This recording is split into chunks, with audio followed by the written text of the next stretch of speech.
The fluorescent lights of the maternity ward buzzed a sterile, indifferent rhythm. Camila clutched her newborn son to her chest, her body trembling from 14 agonizing hours of unmedicated labor. She looked up, expecting to see tears of joy in her husband's eyes.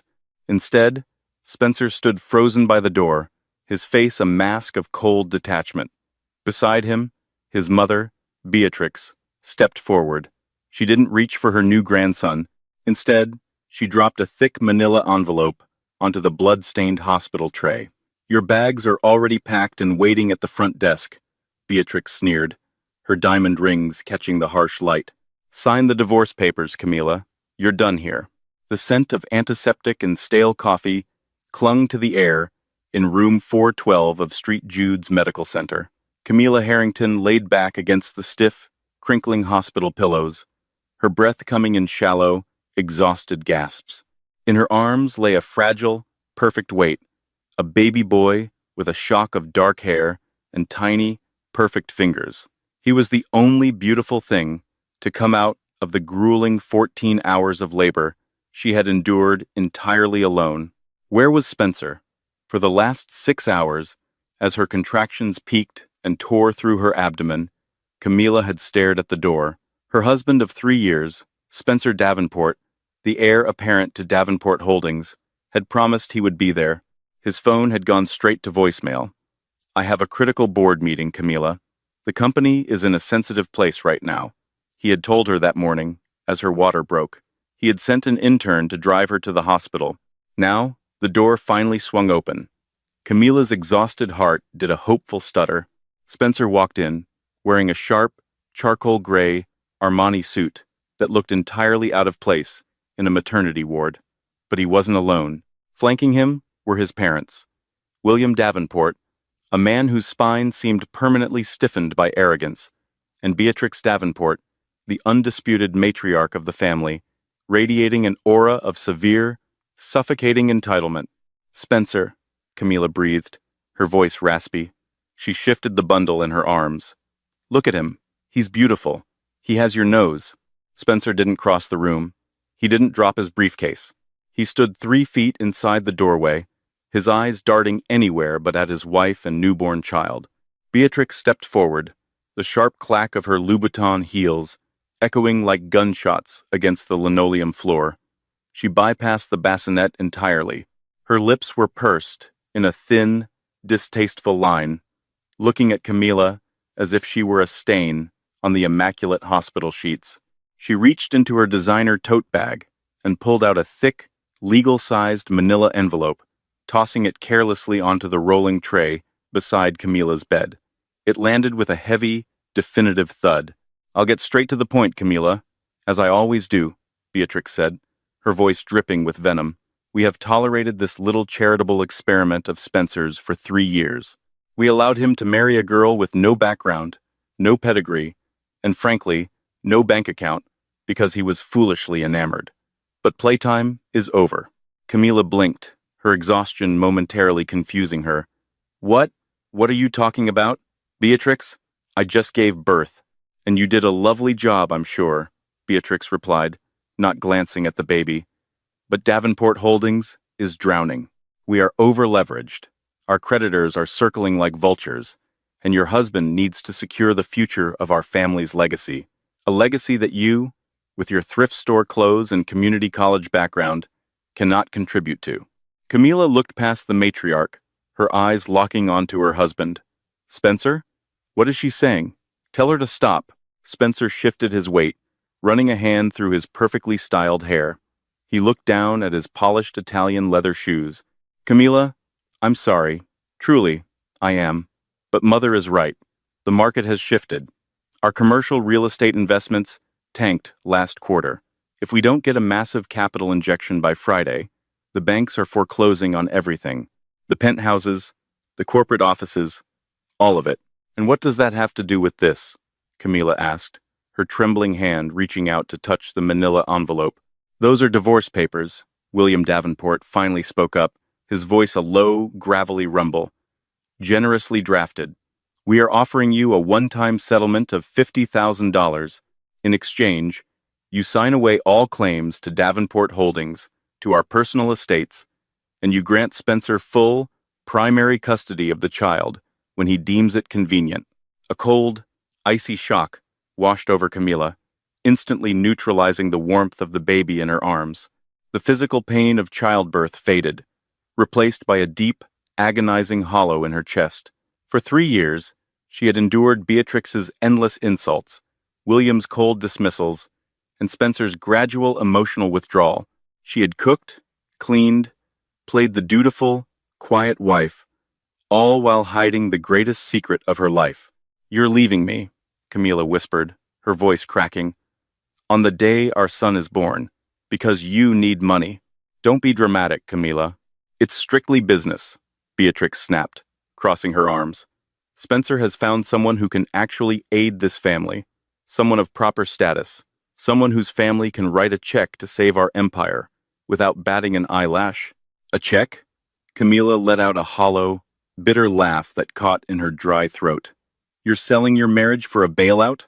"I'm doing what has to be done to save my family's name, Camila," Spencer suddenly flared, his cowardice momentarily masked by defensive anger. "You wouldn't understand. You've never had anything to lose. You've never understood the pressure of carrying a dynasty on your shoulders. I need a partner who brings power to the table, not just affection." Camila stared at the man she had loved, the man for whom she had voluntarily given up a life of unimaginable luxury to live as an ordinary woman just to see if his love was real. Now, looking at his weak, calculating eyes, she realized she had her answer. The grand experiment was over. The Davenport family had just failed the final test. To understand the sheer, cosmic irony of the scene unfolding in room 412, one had to know the truth about Camila. 3 years ago, Camila and Spencer had met in a tiny, independent coffee shop in downtown Seattle. Camila had been working as a barista, wearing an apron stained with espresso, living in a cramped studio apartment. Spencer had charmed her with his supposed ambition, his dreams of building sustainable housing, and his apparent disregard for the superficial trappings of wealth. What Spencer didn't know, what no one in the Davenport family knew, was that Camila, the barista, was actually Camila Harrington. The Harrington name was whispered in awe in the highest echelons of global finance. Her late grandfather, Reginald Harrington, had built an empire spanning tech, shipping, private equity, and international real estate. When Reginald passed away, he left his sole granddaughter an inheritance so vast it dwarfed the GDP of several small nations. However, Reginald was a shrewd judge of character. Terrified that Camila would attract gold diggers and sycophants, he placed a draconian stipulation in her trust. "My granddaughter shall live for exactly 5 years without access to the Harrington wealth, name, or influence. She must build character in the trenches of ordinary life. Only when she proves she can survive the world at its harshest, and only when she finds companions who love her for her soul and not her checkbook, shall she inherit the kingdom." Today, the day of her son's birth, marked exactly 5 years to the day since Reginald's death. The clock on her poverty had officially run out. "So, who is she?" Camila asked, her voice eerily calm now. The tears she thought she would cry simply evaporated, replaced by a cold, calculating clarity. "Who is the highest bidder?" Right on cue, the hospital door opened wider. A suffocating wave of expensive, cloying Tom Ford perfume rolled into the room before the woman even stepped through. Jessica Waverly strolled into the maternity ward as if it were a red carpet.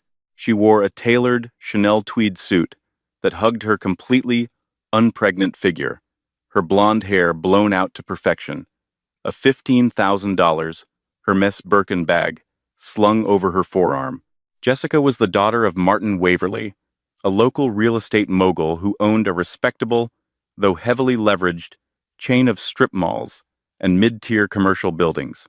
In the Davenports' desperate eyes, Jessica was royalty. "Spencer, darling, is it done yet?" Jessica whined, completely ignoring Camila's presence.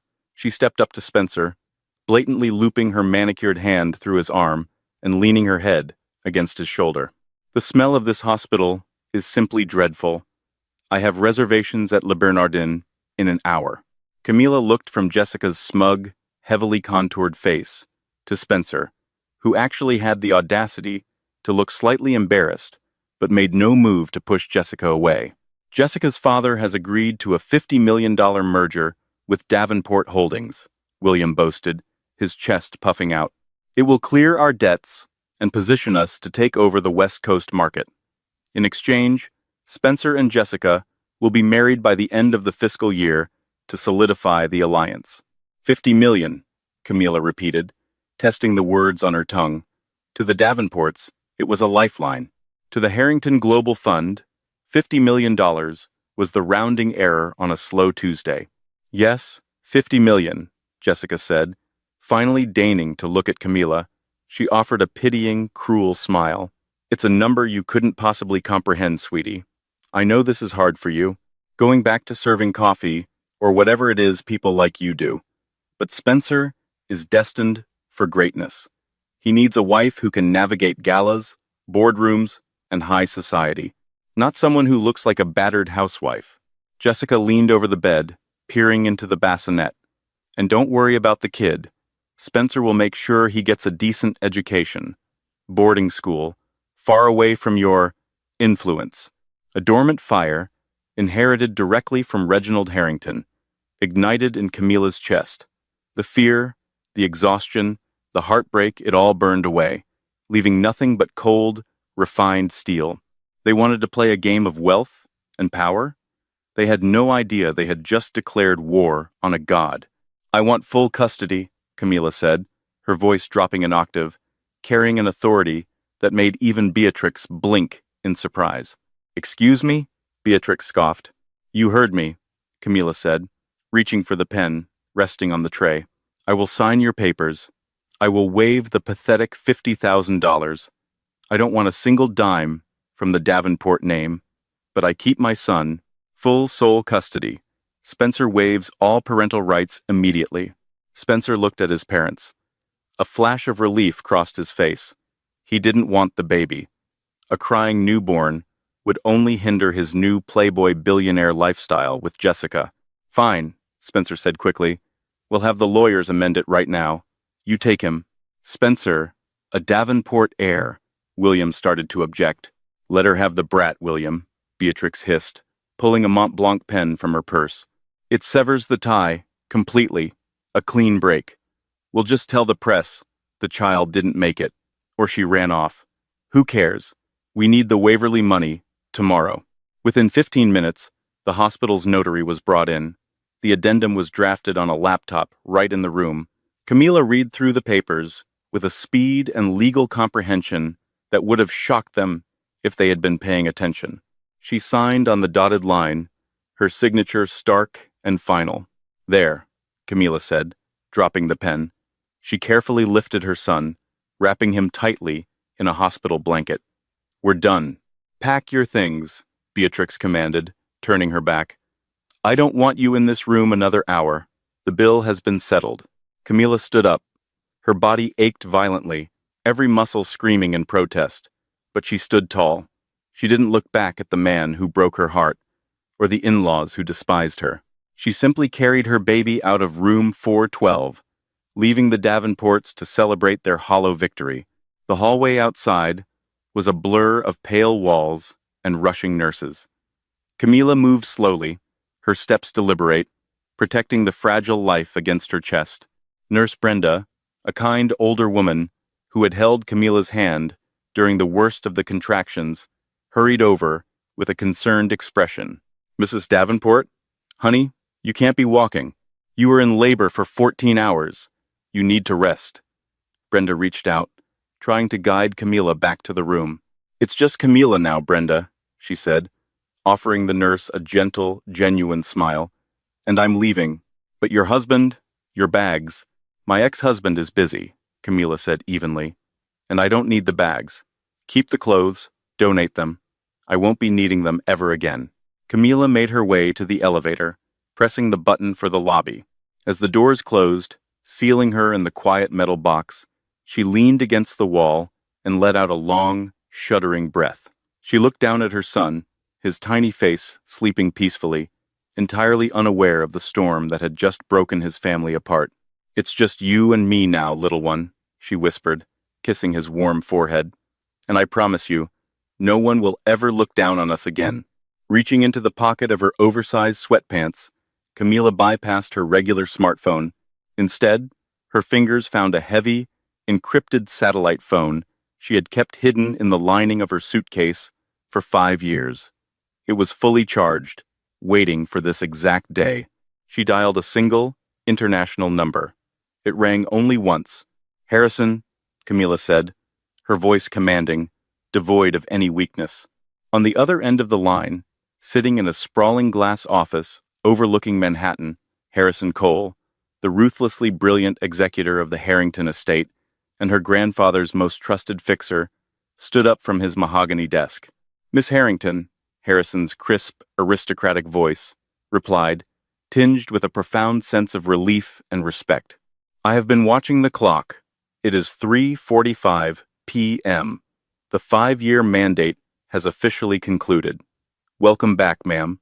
Shall I assume congratulations are in order for the birth of the new heir?" "Yes, a boy. Healthy and perfect," Camila said, stepping out of the elevator and into the bustling hospital lobby. "But the circumstances have changed. The Davenports just handed me divorce papers. Spencer has signed away all parental rights." There was a split second of silence on the line. Then, the temperature of Harrison's voice dropped to absolute zero. "I see. Shall I have the Davenport family financially annihilated by the end of the business day? Or would you prefer a slower approach?" A dark, dangerous smile played on Camila's lips. The sheep's clothing was finally off. The wolf was out. "Slower, Harrison. I want them to feel every single cut. They think they've secured a $50 million bailout from Martin Waverly to save their company." "Ah, Martin Waverly," Harrison chuckled, the sound devoid of humor. "How quaint. Give me 3 minutes, Miss Harrington." Camila slowly walked out the automatic sliding doors of the hospital. The afternoon sun hit her face, blindingly bright. "Ma'am," Harrison came back on the line, "I have the Waverly Group's financials in front of me. Martin Waverly doesn't have $50 million in liquid assets. He is heavily leveraged. To fund this merger with Davenport Holdings, he has applied for a massive bridge loan through a shadow banking firm called Vanguard Equities." Camila's smile widened. "Vanguard Equities. That's one of our subsidiaries, isn't it?" "Indeed it is, ma'am. Vanguard operates under the Harrington Global umbrella. Technically, Martin Waverly is begging you for the money to buy your ex-husband." The poetic justice of it all was almost too sweet to bear. The Davenports had thrown her away like trash, banking their entire survival on a woman whose family was secretly borrowing money from Camila's own pocket. "Approve the loan to Waverly, Harrison," Camila instructed, her eyes scanning the street. "Let them sign the merger. Let the Davenports believe they are safe. Let them pop the champagne. I want them legally bound to Waverly's debt. And then, once the ink is dry, I want you to call in Vanguard's loan. Immediately." "A predatory recall," Harrison mused approvingly. "Waverly will default instantly. The cross-collateralization will drag Davenport Holdings down with him. They will both be bankrupt within 72 hours. "Exactly. But first, I need a ride. Look up, Miss Harrington." Camila raised her eyes. Pulling into the circular driveway of the hospital, ignoring the blaring horns of taxis and ambulances, was a convoy of 3 pitch-black, armored Mercedes-Maybach SUVs. The lead vehicle stopped directly in front of her. The doors opened in unison. 4 towering men in immaculate black suits stepped out, immediately forming a protective perimeter around Camila and the baby. The head of security, a giant of a man named Reynolds, bowed his head deeply. "Welcome back, Miss Harrington," Reynolds rumbled. "Your private jet is fueled and waiting at the tarmac. We have a medical team on standby on board for you and the young master." Camila looked back at the hospital doors one last time. Somewhere up on the 4th floor, Spencer, Beatrix, and Jessica were likely laughing, plotting their grand, wealthy future, convinced they had just excised a tumor from their perfect lives. They had no idea they had just handed the detonator to the owner of the bomb. "Let's go home, Reynolds," Camilla said, stepping into the plush, climate-controlled luxury of the Maybach. As the heavy door thumped shut, sealing her in a world of unimaginable power, Camilla Harrington looked down at her sleeping son. "Mommy has some business to attend to." The contrast between the sterile walls of Street, Jude's Medical Center, and the sprawling 20,000-square-foot Harrington estate, nestled in the elite enclave of Medina, Washington, was nothing short of whiplash. For 3 years, Camilla had lived in a drafty, two-bedroom apartment with Spencer, meticulously budgeting their grocery trips to Trader Joe's, and pretending she didn't know the difference between a cheap cubic zirconia and a flawless VVS1 diamond. Now, as the armored Maybach glided through the wrought iron gates of her ancestral home, she breathed in the scent of pine and privilege. A staff of 30, including a world-class private chef, a postpartum doula, and a pediatric specialist, stood in a perfect line on the marble steps to welcome her home. "Welcome back, Miss Harrington," they murmured in unison as Reynolds opened her car door. Over the next 6 weeks, Camilla underwent a metamorphosis. She named her son James, after a grandfather who had taught her that real power didn't need to shout. While James was coddled in cashmere blankets and watched over by top-tier pediatric nurses, Camilla healed. The exhaustion of her grueling labor and the emotional devastation of Spencer's betrayal fueled a cold, calculating fire within her. She shed the frayed cardigans and worn-out jeans of her barista persona. In their place returned the wardrobe of a billionaire heiress, tailored Alexander McQueen power suits, vintage Chanel, and the subtle blinding flash of a Cartier Panthère watch on her wrist. Her hair, previously kept in a messy, tired bun, was professionally styled into a sleek, formidable blowout. She looked nothing like the exhausted, weeping woman Beatrix Davenport had tossed $50,000 at. She looked like a predator. During her recovery, the command center of the Harrington estate was a flurry of activity. Harrison Cole, her ruthless executor, had flown in from New York to oversee the destruction of the Davenport family personally. "The trap is set, Camilla," Harrison announced one rainy Tuesday morning, spreading a series of glossy financial documents across the massive oak dining table. James was asleep in a bespoke bassinet nearby. Camilla took a sip of her black coffee, her eyes scanning the contracts. "Walk me through it, Harrison." "Martin Waverly, your delightfully oblivious replacement's father, took the bait," Harrison explained, adjusting his wire-rimmed glasses. "He was desperate to fund the $50 million merger with Davenport Holdings. He approached Vanguard Equities, our shadow subsidiary. We approved the bridge loan at an exorbitant interest rate, using all of Waverly's commercial real estate, and crucially, the future assets of Davenport Holdings as collateral." Camilla traced a manicured fingernail over Spencer's signature on the merger agreement. A bitter smirk touched her lips. "So, they signed the cross-collateralization clause?" "Greed makes men blind," Harrison replied smoothly. William and Spencer Davenport were so eager to get their hands on Waverly's supposed cash, they signed an agreement stating that if Waverly defaults on his loan to Vanguard, Davenport Holdings is entirely liable. They tied themselves to a sinking ship. "And when is the merger being publicly announced?" Camilla asked, leaning back in her chair. "This Friday," Harrison said, checking his tablet.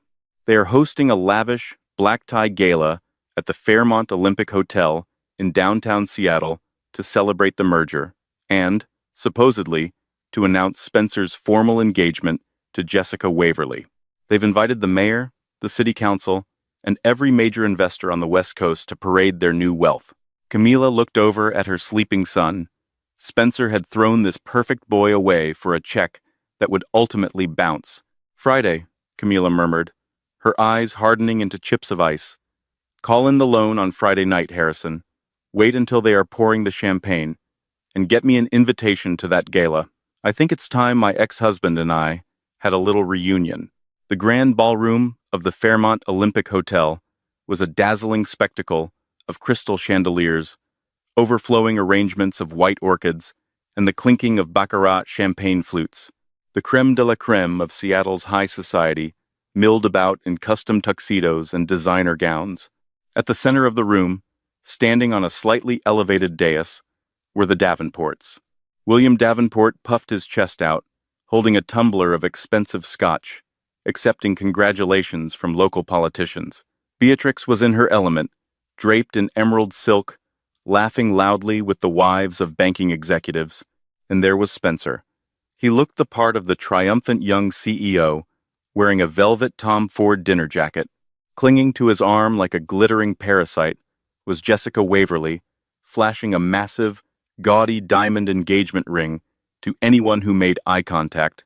To the future, Spencer said smoothly to a group of investors, raising his glass. With the Waverly merger complete, Davenport Holdings is poised to completely dominate the Pacific Northwest commercial sector. This is just the beginning. Oh, Spencer is just so brilliant, Jessica cooed, leaning into him. We are going to be unstoppable. Suddenly, a subtle hush began to ripple through the ballroom, starting near the heavy, mahogany double doors at the entrance and spreading inward like a wave. The string quartet, sensing the shift in the room's energy, faltered for a half-second before continuing to play softly. Spencer frowned, looking toward the entrance. Standing in the doorway, framed by two towering, stone-faced security guards, was a woman who commanded the immediate attention of every billionaire, politician, and socialite in the room. She wore a custom, floor-length crimson gown by Christian Dior that moved like liquid fire. A diamond necklace, worth more than the entire hotel, rested against her collarbone. Her posture was flawless, her expression an intimidating mask of absolute authority. Beatrix squinted, lowering her champagne glass. Who on earth is that? Did someone invite a celebrity? Spencer's breath caught in his throat, his face drained of color, going ashen as his eyes locked onto the woman's familiar, yet entirely foreign, features. It can't be. Jessica followed his gaze, her heavily contoured face twisting in sudden recognition and disgust. Is that your ex-wife? Are you kidding me? Spencer? How did the barista get past security? Camilla didn't wait for them to process her presence. She glided across the ballroom floor. The wealthy elite of Seattle intuitively parted for her, sensing the sheer gravity of her presence. Harrison Cole walked a half-step behind her, carrying a sleek leather briefcase. Spencer, Camilla said, as she reached the dais. Her voice wasn't loud, but it cut through the ambient noise of the ballroom with razor-sharp precision. Camilla? Spencer stammered, his eyes darting from her flawless hair down to the millions of dollars worth of diamonds on her neck. What are you wearing? How did you get in here? We have security. Beatrix recovered her shock quickly, her face flushing with indignant rage. She slammed her glass down on a passing waiter's tray. You insolent little tramp! How dare you show your face here? Security! Get this woman out of here immediately! 2 hotel security guards started to move forward, but Camilla's private detail, massive men in tailored suits, simply stepped into their path, completely blocking them. I wouldn't do that, Beatrix, Camilla said, a serene, chilling smile on her lips. It's bad manners to throw out your most important investor. William Davenport scoffed, stepping forward defensively. Investor? Don't make me laugh, girl. You don't have a dime to your name. You signed a settlement waiving everything. Now leave before I have you arrested for trespassing. Oh, William, Camilla sighed, shaking her head in mock pity. You really should have paid more attention to the fine print. Or, better yet, you should have paid attention to who you were marrying your son off to. Jessica let out a shrill laugh. Spencer, get rid of her. She's embarrassing herself. Tell her about my father's $50 million. Tell her how irrelevant she is. Camilla turned her gaze to Jessica. The sheer weight of Camilla's stare made the blonde woman take a step back. Ah, yes. The $50 million, Camilla said, her voice echoing perfectly in the now silent ballroom. Every guest was watching the drama unfold. Let's talk about that money, Jessica. Because your father, Martin Waverly, doesn't actually have it. He had to borrow it, desperately. You're lying, Jessica shrieked. Camila snapped her fingers. Harrison stepped forward, opening the leather briefcase. He pulled out a thick stack of legal documents, stamped with aggressive red seals. Martin Waverly secured a bridge loan through Vanguard Equities to fund this little merger, Harrison announced to the room, his voice booming with legal authority. A loan heavily collateralized by both Waverly Group assets and, due to the cross-collateralization clause signed by William and Spencer Davenport, the entirety of Davenport Holdings. Spencer's eyes widened in horror. How do you know about Vanguard Equities? That was a private, closed-door deal. Because, Spencer, Camila said softly, stepping up onto the dais until she was inches from the man who had abandoned her and their newborn son. Vanguard Equities is a subsidiary of the Harrington Global Fund, and I am Camila Harrington, sole heir to the estate and CEO of the board. A collective gasp echoed through the ballroom. The Harrington name was legendary. It was old money, ruthless money, global money. To hear that the quiet, supposedly penniless ex-wife of Spencer Davenport was actually the apex predator of the financial world sent a shockwave through the crowd. Harrington?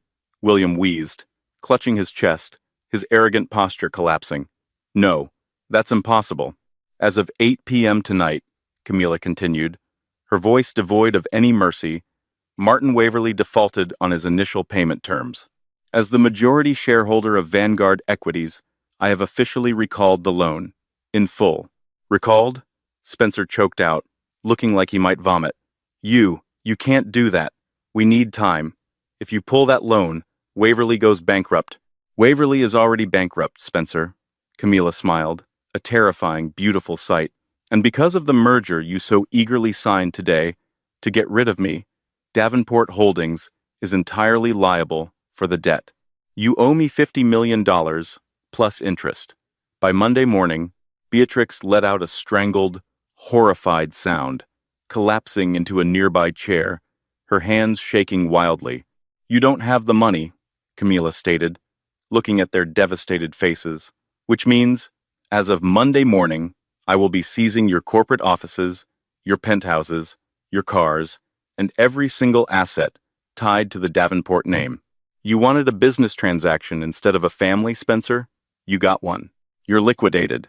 The silence in the grand ballroom was deafening, save for the panicked, shallow breathing of William Davenport. The crystal chandeliers seemed to dim as the reality of Camila's words settled over the Seattle elite. She hadn't just crashed a party.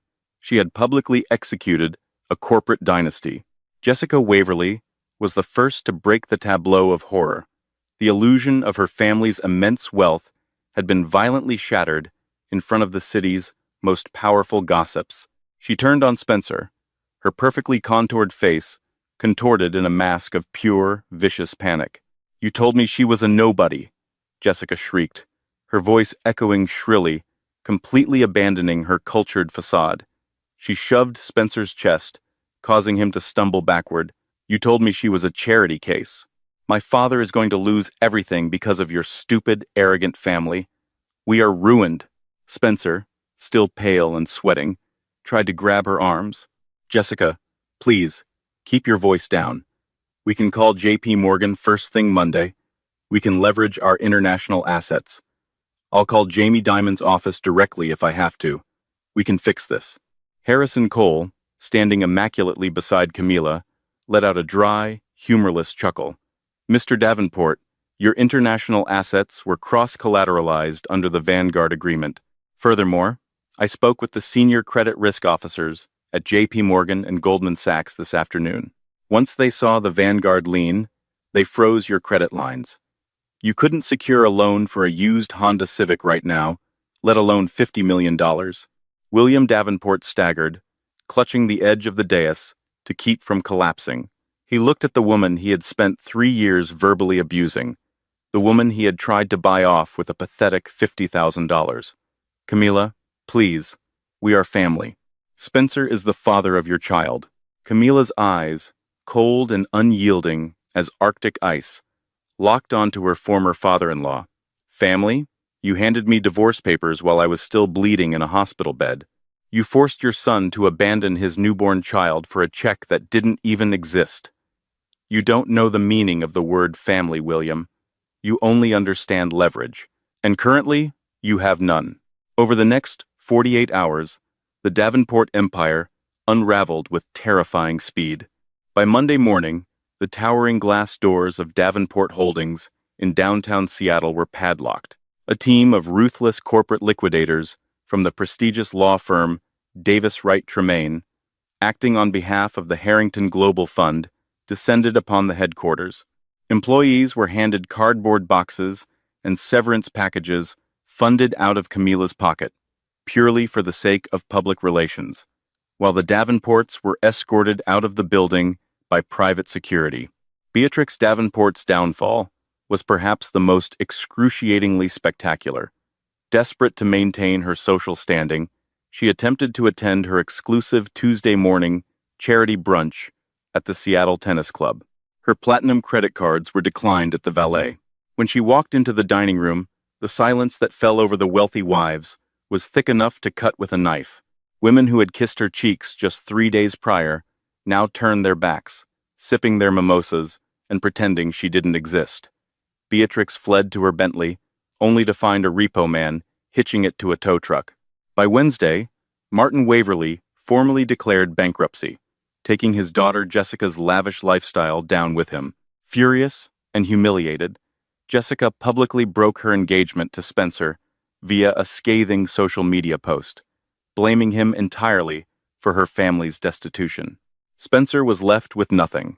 His penthouses were seized, his bank accounts frozen, and his friends in high society stopped returning his calls. He was forced to move into a dingy, one-bedroom motel on the outskirts of Tacoma, surrounded by the very poverty he had always mocked. But desperation breeds a pathetic kind of courage. Late Thursday evening, a torrential Pacific Northwest rainstorm battering the windows, Spencer decided he had one final card to play. He still had a biological connection to the Harrington billions. He had James. Rain hammered relentlessly against the forged steel gates of the Harrington estate, a torrential Pacific Northwest storm that seemed determined to wash away the sins of the city. Nestled deep within the ultra-exclusive enclave of Medina, Washington, the sprawling 20,000-square-foot mansion stood like an impenetrable fortress of wealth and power. Inside, the atmosphere was a sanctuary of climate-controlled warmth, scented with cedarwood and the faint, comforting aroma of expensive Earl Grey tea. Outside, standing ankle-deep in a rising puddle of freezing mud, was Spencer Davenport, the man who had once swaggered through the boardrooms of Seattle, draped in custom Italian wool and reeking of unearned arrogance, was now unrecognizable. His formerly immaculate Tom Ford dinner jacket was soaked through, clinging to his shivering frame like a wet trash bag. The expensive leather of his Oxford shoes was ruined, caked in dirt from his miles-long walk after his rideshare driver had kicked him out for insufficient funds on his declined debit card. The freezing wind whipped his hair across his pale, sunken face as he violently jabbed the glowing silver intercom button at the front gate for the 20th time. Inside the estate's state-of-the-art security nerve center, Reynolds, the massive head of Camilla's private detail, watched the pathetic display on a bank of high-definition monitors. He tapped his earpiece, his expression carved from stone. Miss Harrington, Reynolds's low, rumbling voice, echoed softly over the secure comms line into Camilla's mahogany-paneled library. The anomaly at the front gate persists. It is your ex-husband. He is completely saturated, highly agitated, and demanding an audience. He is shouting something about legal rights and seeing his son. Shall I dispatch a unit to remove him to the local precinct for criminal trespassing? Camilla sat behind a massive desk, carved from a single slab of reclaimed walnut. She didn't immediately look up from the glowing screen of her iPad, where she was meticulously reviewing the final liquidation reports of Davenport Holdings prepared by her legal team at Davis Wright Tremaine. She took a slow, deliberate sip of her tea from a delicate bone china cup. "Bring him into the grand foyer, Reynolds," Camilla commanded, her voice perfectly even, betraying not a single ounce of emotion. "Do not let him pass the entryway tile. Let's hear what the ghost of my past has to say before we exorcise him for good." 10 minutes later, Camilla began her descent down the sweeping, double helix marble staircase. She moved with the fluid, undeniable grace of a queen who had finally reclaimed her throne. She wore a sweeping, floor-length silk robe in a deep emerald green, the fabric whispering against the marble steps. Around her neck rested a simple, yet impossibly flawless, teardrop diamond pendant, a piece from the Harrington family vault, worth more than the entire net worth of the Davenport family at their absolute peak. She paused on the landing, looking down into the cavernous, brilliantly lit foyer. Spencer stood dripping onto the priceless, hand-woven Persian rug. Two of Reynolds's towering security operatives stood mere inches behind him, their postures relaxed but carrying the coiled, dangerous energy of men, ready to commit severe violence at a moment's notice. When Spencer looked up and saw her, a strangled, pathetic sob tore from his throat. "Camilla," he gasped, his teeth audibly chattering. He took a single, desperate step forward, but the operatives instantly stepped into his path, forming an impenetrable wall of muscle and tailored black suits. "Camilla, please, you have to tell them to stop. You have to call off your lawyers. Please, I am begging you on my hands and knees. You came to my home at 11 o'clock at night, trespassing on private property in the middle of a torrential downpour, to beg for mercy?" Camilla asked. Her voice didn't echo. It simply commanded the space, cold and absolute. "Mercy is a currency you exhausted 3 years ago, Spencer." "I have nothing," Spencer screamed, his voice cracking horribly as tears mixed with the rainwater streaming down his face. "You took everything. The corporate accounts are frozen. The SEC is investigating my father for fraudulent valuations. He's facing federal prison time, Camilla. 20 years. My mother had a nervous breakdown when the bank foreclosed on the Mercer Island estate this morning. She's living in a motel by the interstate. A motel, Camilla. And Jessica left me. The Waverleys are ruined, and she blames me for all of it. I don't have a dollar to my name. My credit is destroyed. My life is over."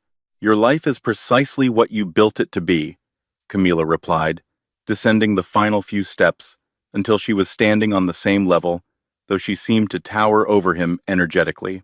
"You wanted a ruthless business transaction. You traded your wife and your newborn son for a $50 million phantom check.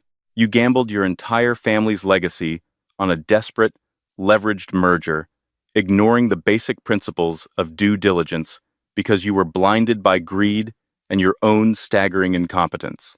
Spencer shook his head violently, spraying water from his hair. "I was coerced. My parents pressured me. You know how William is." He forced my hand. "I didn't want to sign those divorce papers. I was just trying to save the company so I could provide for you and James." The sheer, blinding audacity of the lie hung in the air. Camilla let out a laugh, a sharp, musical sound that held absolutely no humor. "Do not insult my intelligence, Spencer, and do not dare speak my son's name." She stepped closer, her eyes flashing with a dangerous, predatory light. "I was there. I watched your face in that hospital room. I watched you sign away your parental rights with the eagerness of a man taking off tight shoes.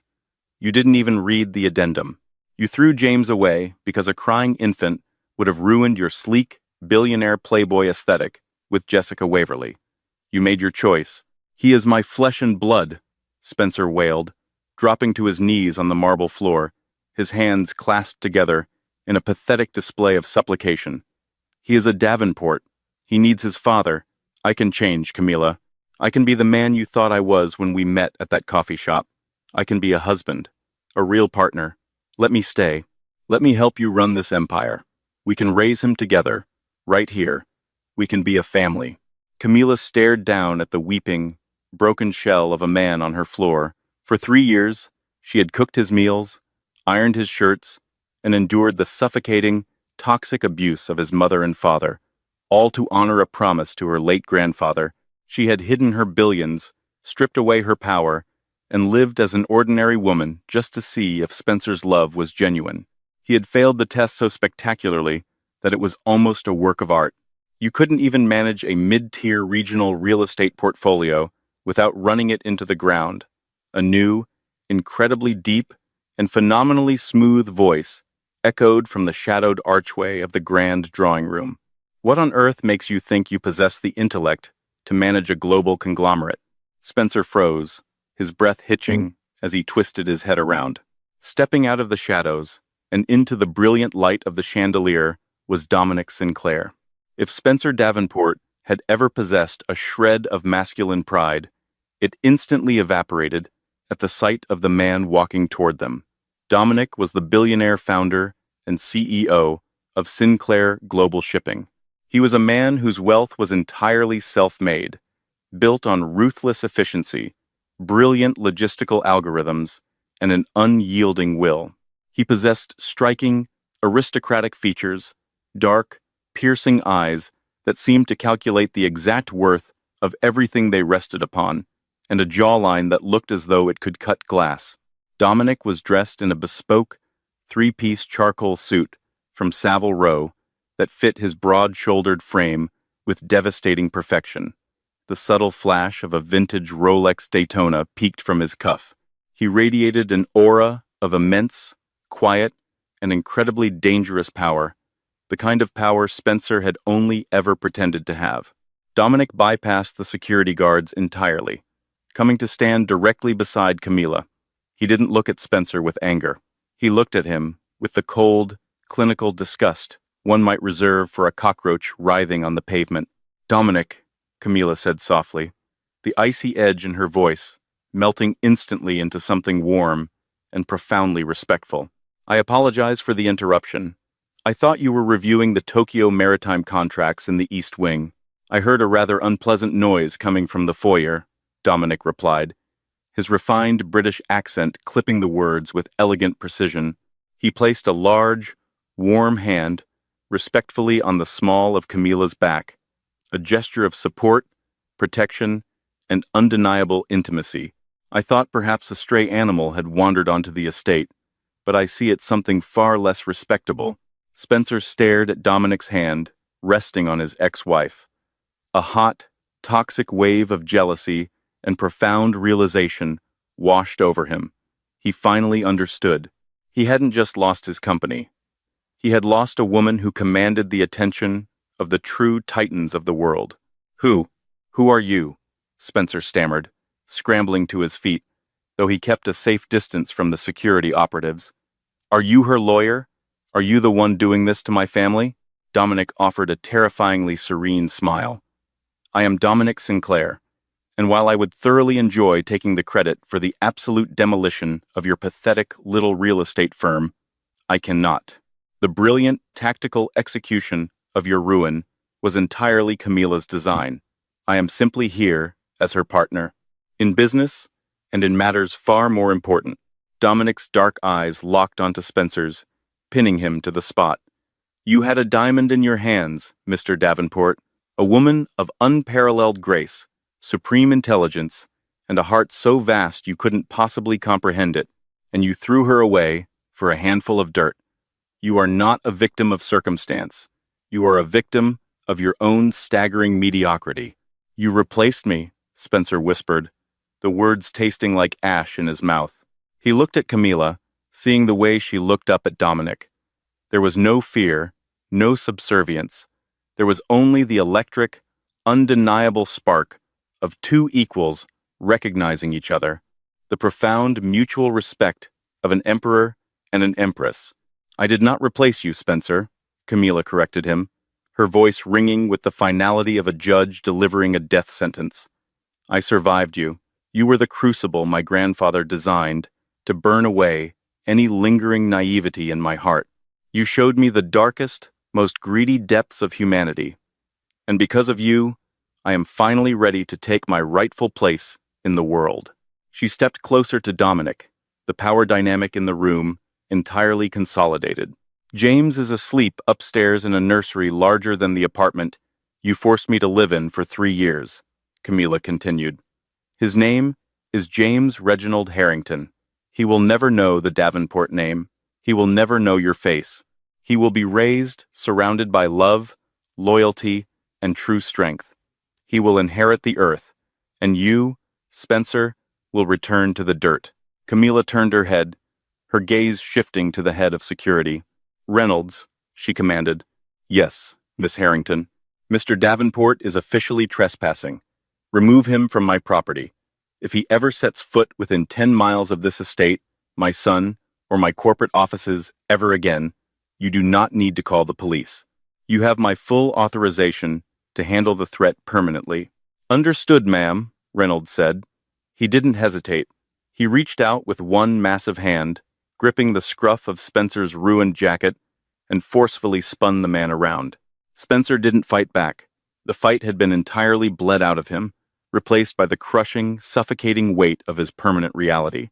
He was dragged across the marble, his wet shoes squeaking pathetically. Camilla, please.